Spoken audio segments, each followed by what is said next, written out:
Kumuha po tayo ng iba pang detalye sa pagguho ng isang platform sa Ermita, Maynila kung saan may isang nasawi. May ulat on the spot si Jamie Santos. Jamie?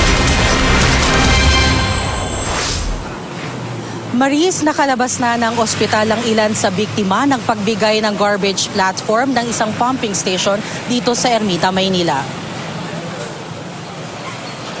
Nagsasagawa raw ng cleanup drive ang mga taga-barangay sa may Balite Pumping Station sa Romualdo Street sa Ermita, Maynila kaninang umaga nang bumigay ang garbage platform sa pumping station.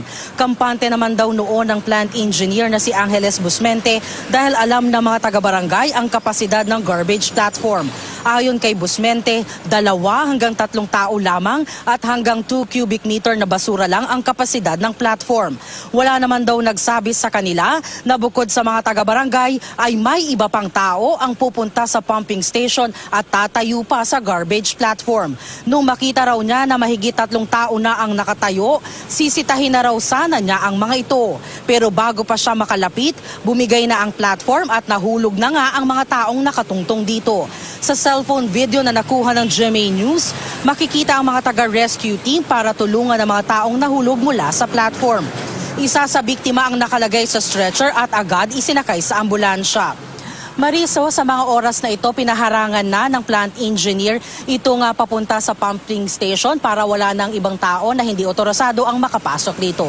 At yan ang latest mula rito sa Maynila. Balik sa iyo, Mariz. Maraming salamat, Jamie Santos.